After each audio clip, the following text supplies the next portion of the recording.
Hello and welcome to The Federal. You're watching Off the Beaten Track, a program in which we pick up one issue which doesn't often get talked about on a daily basis, but we go into the depth of the matter. Chicken biryani in the lunchbox. Does this look like, a title of a short story or a quirky new generation film from Bombay or any other regional language also? Well, not exactly, because this is exactly the crime of three children in a small town in Uttar Pradesh for which they have been expelled from a school. Thankfully, the High Court partially stepped in for them. The word partially is because they have asked the district magistrate to get them readmitted in a CBSE recognized school, but not in the same school. So obviously, it's a kind of a punishment that they are no longer going to be studying in the school which was their first choice. There is also a literature festival in Mandya which is going on. There's also been certain regulations which have been issued. It's called the Akhil Bharatiya Kannada Sahitya Sammelan in Mandya, Karnataka. No non-vegetarian in the food. Not that you have to serve, but this entire thing that you are actually ostracizing people on the basis of what they eat. Likewise, there are a large number of ways in which you dress, in which you are ostracized. There are various looks, there are certain habits which is actually becoming the cause for division of India. But we have grown up, almost everybody, even today's youth, have grown up on this slogan called unity in diversity, which is India. So, is this diversity now becoming the cause for disunity, that people want to leave out certain parts? In the recent Maharashtra elections, we heard this very popular slogan, Ek hai to safe hai. This is actually you're actually, reducing the unity of India into one section of society. Ek hai to, you're no longer talking about if Indians are all united, then we are safe, which is actually truth. But now it is being said if the Hindus are one, then we'll be safe. So, but that is, of course, the political dimension of what we are going to be talking about. I just want to understand for myself, once again, a kind of a refresher course, and also for our viewers, what do we mean by India's diversity? Our culinary diversity, our sartorial diversity, our linguistic diversity, our cultural diversity, a geographical diversity. We can go on. Let's listen to all this. And who do we turn to but Professor Pushpesh Pant, who actually, very interestingly, started his life as an academic in the area of international studies. He was a professor in the School of International Studies at the Jawaharlal Nehru University, and prior to that in Delhi University for some years, teaching international studies and politics. As a food historian, he is a legend in the country. So welcome to this program, Professor Pushpesh Pant, Pushpesh ji, as I often refer to you. It's really a pleasure to have you, and thank you so much. Thank you, Niranjan, for having me on the show. And congratulate you for this book, which is the latest has come from the King's Table to the street food. This is actually food history of Delhi. So what a range. Badshahon ki Delhi and Sadak Chalne Walon ki Delhi. That is the entire path you have traversed. This book is a little more for me because it is a coming of age memoir. When I came to Delhi at the age of 18, a little less than 18, and stayed on here as a refugee from the hills for the past 6 decades, I realized that diversity, which has now become so divisive and violent and volatile in present day, was so much a part of one's own personality. And that's what I wanted you to permit me to begin on an autobiographical note. I was born in a small town in Muktushar, which I recount in this book, in Nainital district, which did not have motor roads then. And my mother had studied at Shantiniketan. And in 30s, she stayed there for 4 years, 5 years. She was studying Chinese from Professor Tan Yun Shan, and she was studying Sanskrit from Kiti Mohan Sen Saab. Amar Singh's grandfather, and she was a favorite of Tagore and adopted as a daughter, foster daughter by them, Pratimadi, Ratida, and Tagore. Mhm. The interesting part was this, that she spoke Bengali, she cooked Bengali food, she missed Shanti Niketan. And anytime Amader Shanti Niketan and our colleagues and students, etc., came home. Her father had served as a assistant headmaster in the Rajkumar College in Kathiawar, where she was born. So she spoke Kathiawadi, and we were brought up not only on Abol Tabol, we were brought up on Giju Bhai Ni Chopudio, Jhavanchand Meghani, Patanni Okay. Prabhuta by K.M. Munshi, now, of course, a hero of a different color. But then one remembers from childhood, Popat Khatu Nathi, Popat Chutu Nathi, Popat Amadamani Dal, and I did not think that Kathiawadi was not our language. In the Right. same manner as I never thought that Abul Tabul was not written for us. And we were not Right. given translations. We were being exposed to these two languages and the food at home. Nanaji, after he left his job at Rajkot College, thanks to his disciples who were all princes when they came of age, got a job as a diwan in Orcha. Geda was the only Hindu minister ever in Rampur Riyasat. And again, this had an impact on food at home.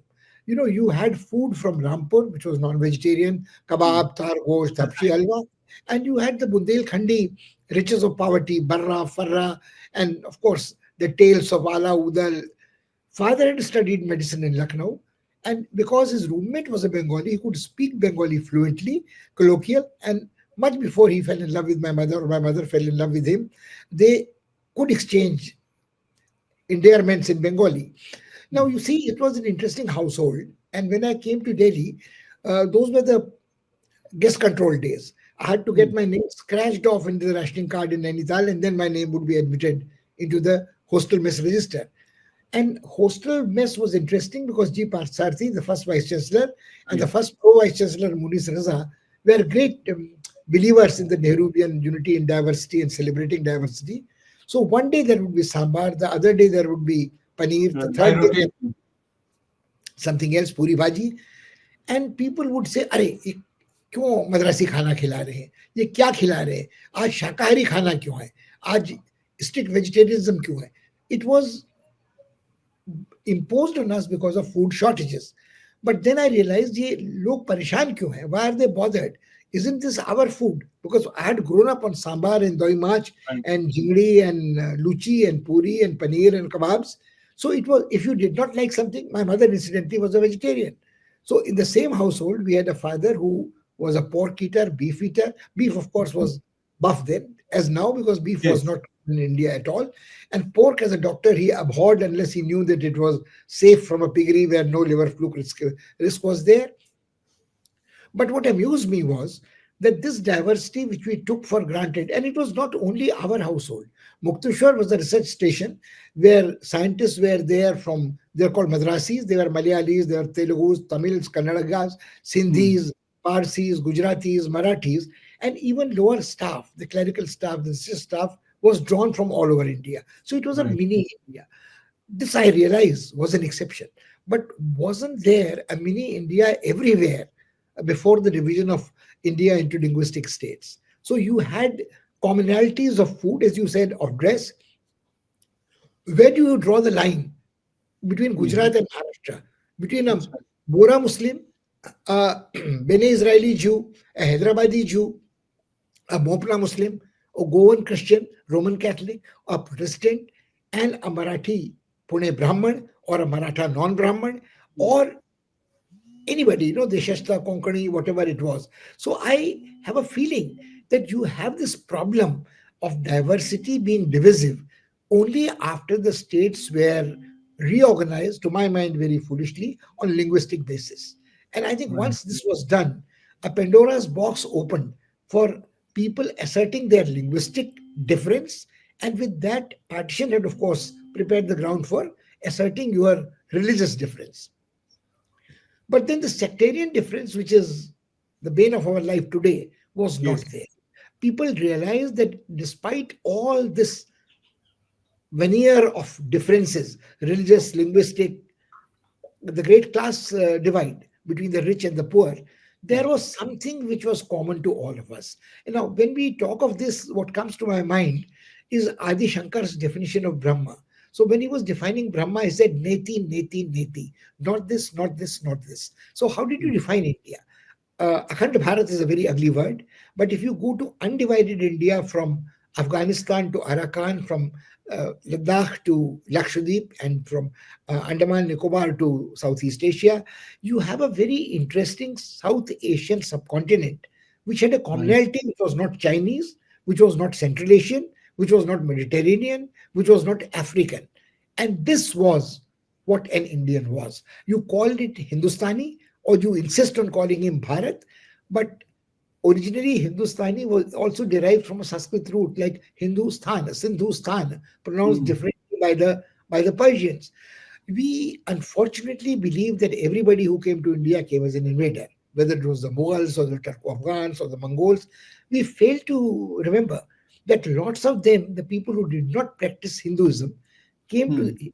the subcontinent as peaceful traders. Islam Right. came, I mentioned Bene Israelis, the earliest Israelis, or you have the Syrian Christian Marthoma sect Right. in which were Saint Paul, the apostle who came here much earlier. So the point is that the Mopla Muslims who came, the Arabs who traded with Romans on By one the hand, sea route.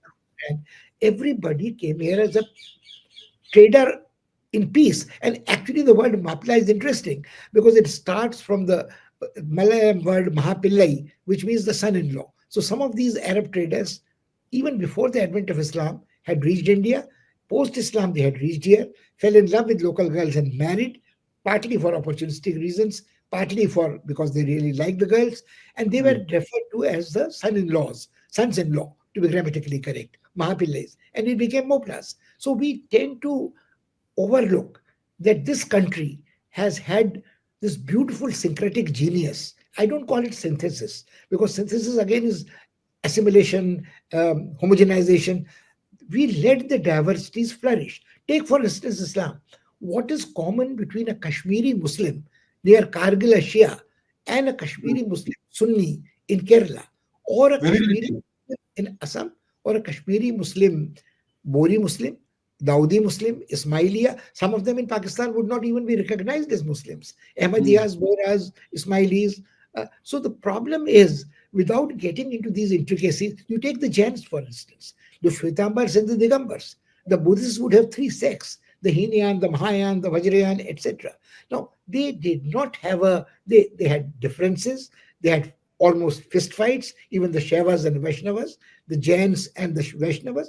I mean, Mm. the problem is that but most of the time, we managed our differences of identity rather well. And all of us, to borrow Amal Sen's phrase, had multiple identities which we put to use in different places. Other thing before, we started with the book on food. You see, we start, you mentioned biryani. So we say Mm. veg biryani is all right, but non-veg biryani is no, Is no. wrong. So, but when we go to Ayurvedic texts like Bhav Prakash Nighantu, we Mm. find that pulao is what? Is a pulao, rice cooked with meats and vegetables and condiments. And obviously, unless you are bullheaded and keep uh, sticking that no, Aryans were the local sons of soil. Incidentally, it was Bal Gangadhar Tilak, an icon of the ultra nationalists at the moment, who Mm. on astronomical calculations had tried to prove that the Aryans had come from Central Asia. So whether it's philological evidence, whether it's DNA evidence, whether it is comparative linguistic evidence, there is a bit of a mixture in all of us, like early Indian conclusively proves. So whether it is DNA, whether it is carbon dating, whether it is linguistics, we tend to forget that food also has the same destiny or the same evolution. There is something which started from, as a millet may have started in Africa. Cilantro and cardamom might have started in the green fertile crescent in Central Asia. Mm. Samosa in its primitive form might have traveled on the Silk Route, what is called Silk Route, on which much more than silk traveled, or the marine spice route, which was a high value, low volume trade from Southeast Asia. The Chinese came to Kerala, and you have a very interesting dish which is on which appam is cooked, which is the China chatti. Mhm. Now, Chatti is an earthen vessel on which the appam is cooked, and China means that it is some inspiration came from China. Similarly, in Kalidas's plays dating to 4th, 5th century AD in Gupta period, You have silk being referred to as chinanshuk, and chinanshuk would be a very fine textile, which had some. I mean, the whole world knows the silkworms were grown in China, and the silk was there. But the interesting thing is this insistence on that Swadeshi is the only thing, and it was pure as nothing can be pure in this world to an extent. And if it is ultra pure, it can't survive Right. for long. You have to Right. have hybrid crossbreeding from plants to human beings. So I think No, it's a bit of Dr. potency. Pant, I'll just interrupt to just to add. When you were talking about your childhood, you're talking about Mukteshwar.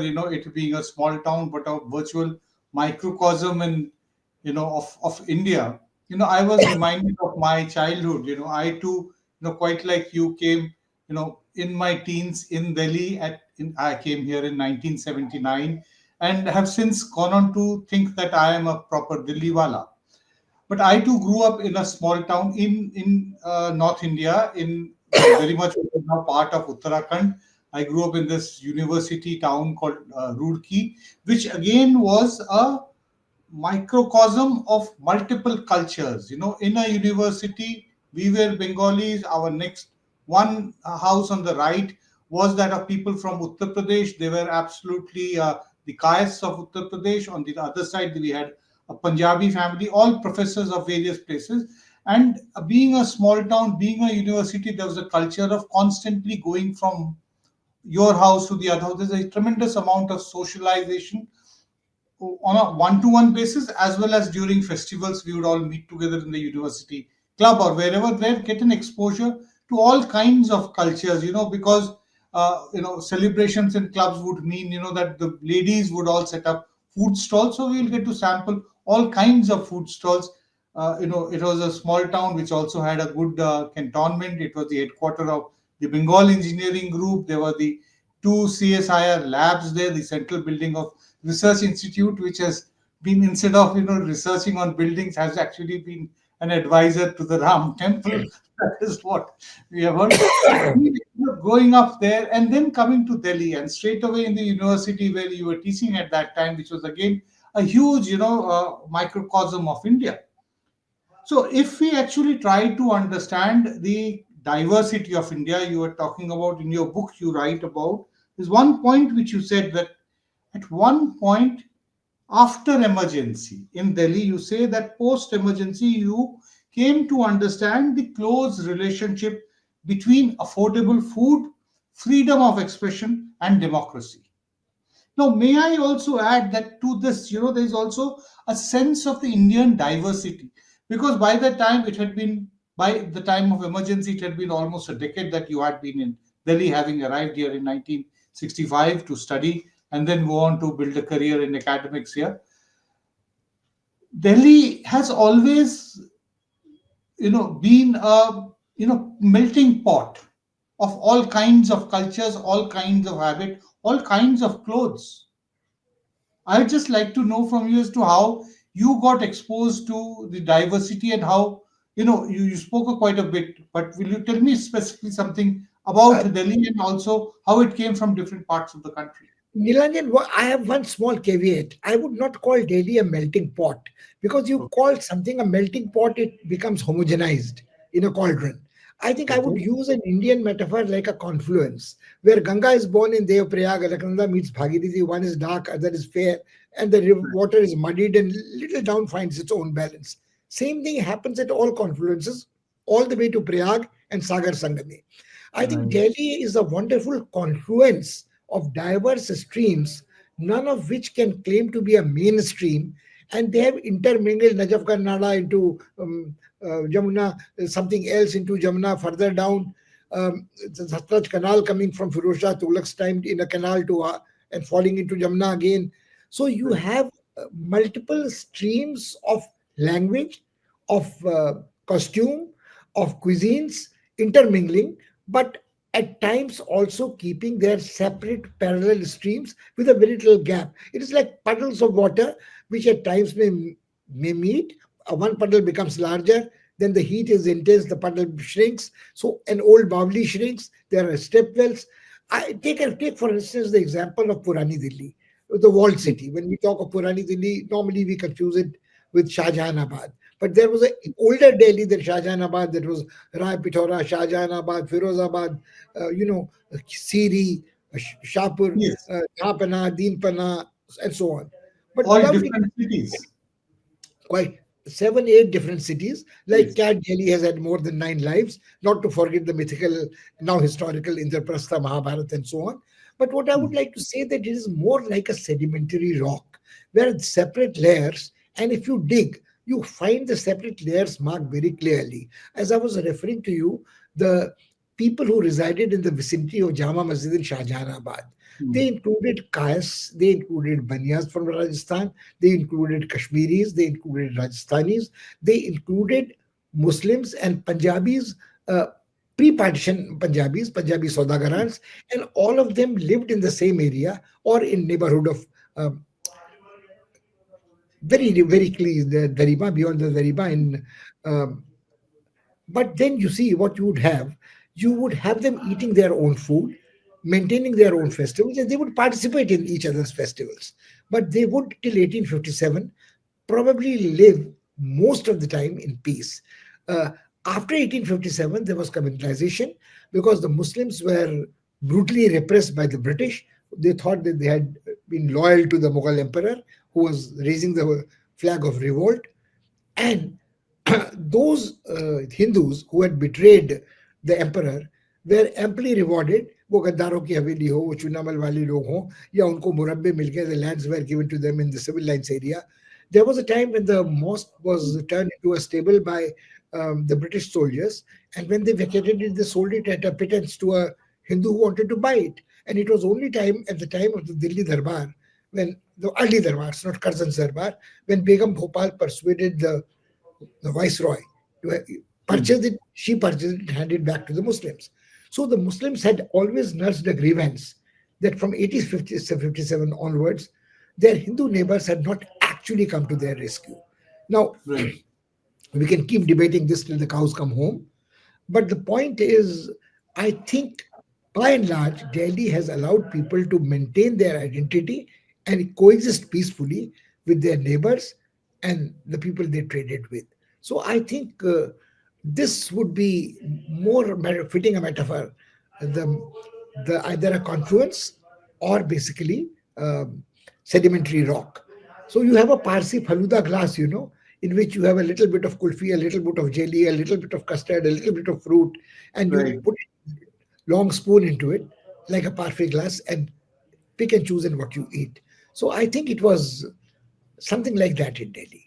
I mean, आप अगर आप देखिए तो दिल्ली वाले का जो पहनावा है, I mean, Hmm. look, you go to Bengal and you have a kurta and you call it a Punjabi because the Right. Bengal had all the way gone in British times to Lahore. You Right. again have you call a jubba and a Punjabi, and then you have uh, something which is a sweets in Delhi, which is called Bengali sweets, which are Right. popular. And the few genuinely Bengali shops, sweet shops are few, but everybody would say ye Bengali sweet hai because Bengali sweet has a certain superiority. And we Right. tend to forget that there are microscopic minorities like Parsis, uh, like Dr. Shroff, Soni Sorabji, like the great lawyers, the great Bengali teachers, doctors, Dr. Sen, and Dr. Sen, the homeopath, Right. in Chandni Chowk, in whose house Vivekanand stayed as a guest once in the last decade of 19th century. And when he died, the Chandni Chowk was closed for 2 days. So you have a great contribution of Bengalis and Sindhis and Parsis, and the Plaza Cinema was owned by Sohrab Modi, and the Right. rooftop was made available to the Parsi Anjuman. So I think you did mention Roorkee, and which sets me thinking. Delhi University was no less a cosmopolitan place. You mentioned cantonments, and cantonments were also great Yes. places where people from different Absolutely. parts of India came. Absolutely. You had, British officers kept their we had values. friends from all parts of India. So I would say that at each level, people found camaraderie with people of different faith, different language, different food culture. Nobody forced on another person either vegetarianism or non-vegetarianism. Aajkal, the regret is the old unfortunate phrase was "मार मार के मुसलमान बनाया." Aajkal, what Hmm. we are witnessing is a revenge of the ultra-vegetarian. मार मार के vegetarian बनाओ, मार मार के Right. नाम लगवाओ. And you still wear a pajama, which is a Scythian poshak. Hmm. You or you have a saffron colored baseball cap which you reverse and beat the hell Hmm. out of your opponents with a baseball or cricket bat. Cricket is not a colonial conspiracy.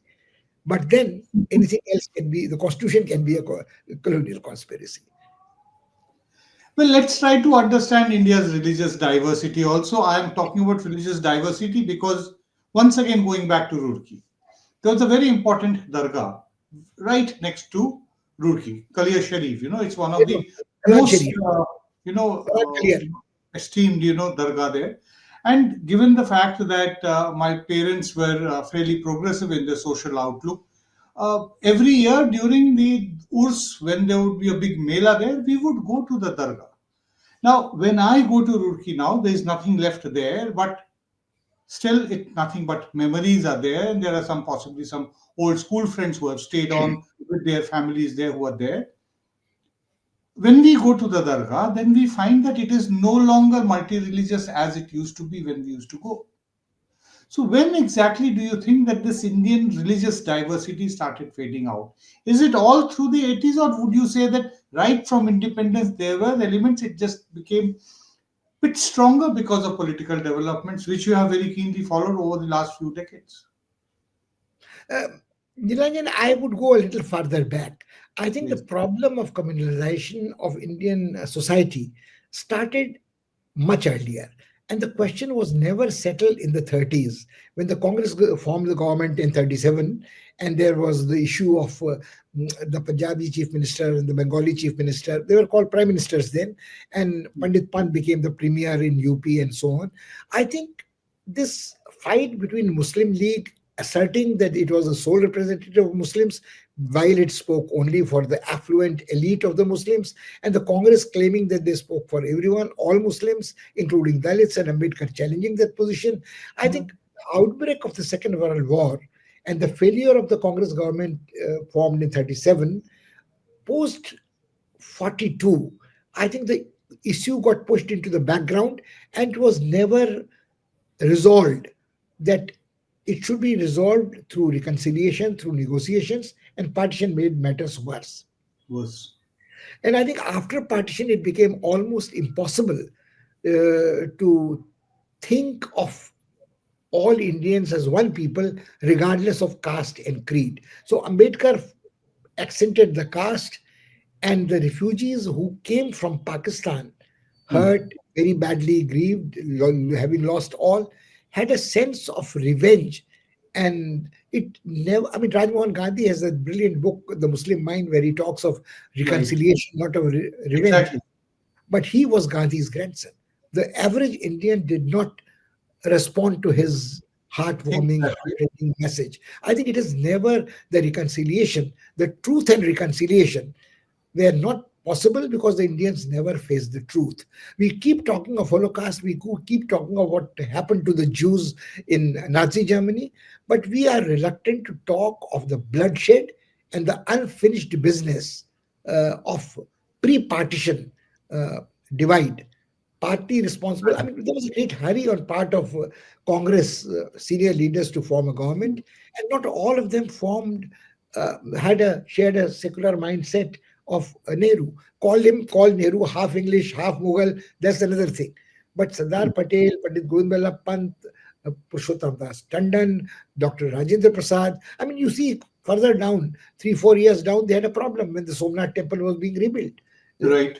Nehru would like to assert that they had no business to identify with a typical sectarian mission of a one particular community, but the others said no, that it was part of the what now would be referred to as the core civilizational values. But the core civilizational values of this subcontinent have never been purely Hindu.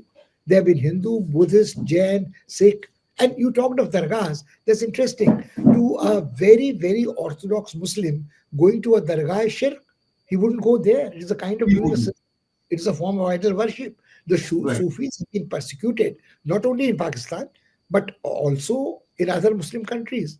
The right, Sufi tradition is an extremely interesting heretic tradition, a sect within Islam, which not even the Shiites would subscribe to all the Sufis. And the Sufi silsilas, whether it's Chishtiya, Naqshbandi, Sohrawardi, Qadri, again are very, very different. I find it particularly tragic that in India, where the youngest of the great world religions, Sikhism, was born, and the Guru had said that the Sikhs should spread themselves like a sheet, bed sheet, and save the Hindu brethren, are now treated as the enemies of the nation, and all Sikhs, by the way they dress, if they right, carry a kirpan and have a turban, would be identified as Khalistanis. Now, the Khalistanis right, would be making a demand, which from Master Tara Singh's days was more or less a demand for a separate linguistic province.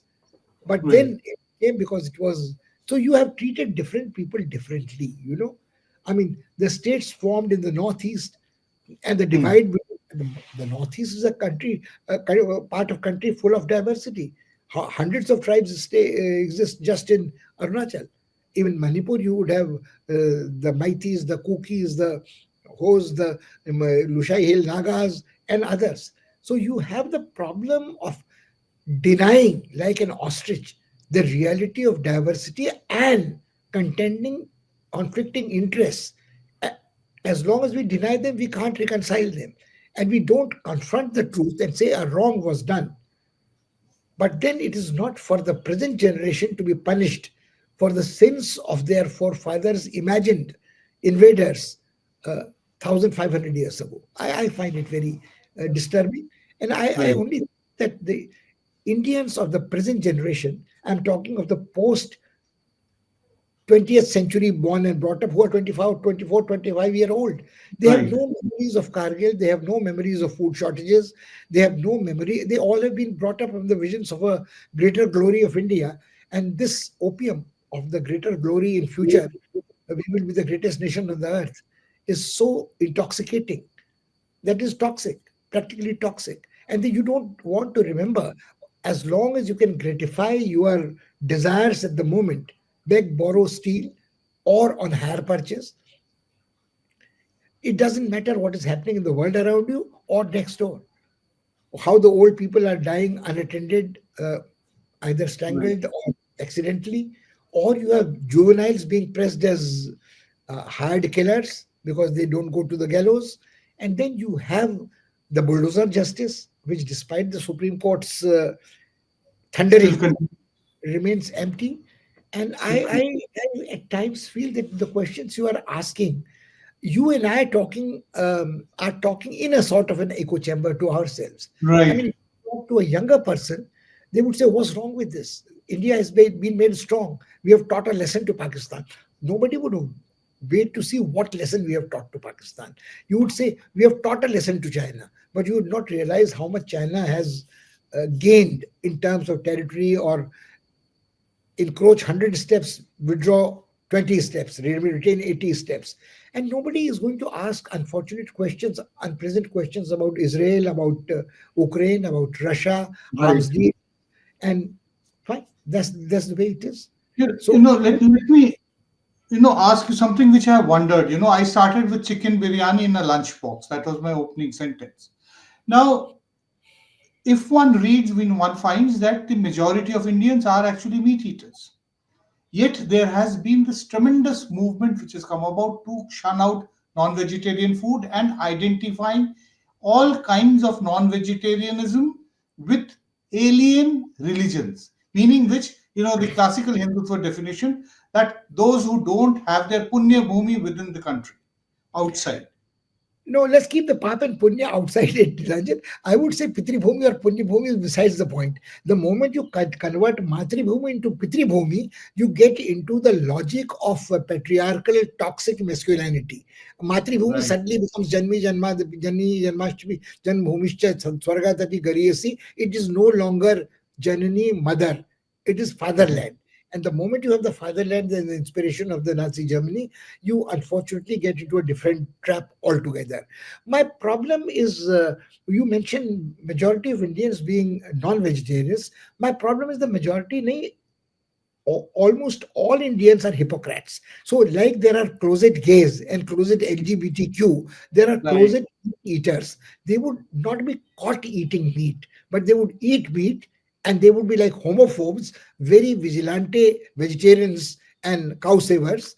Right. And they would not worry about that. It is not an accident that the people associated with the nationalist party BJP are also involved with export of beef from India, and right after Argentina, at times we beat Argentina to it, and we do that.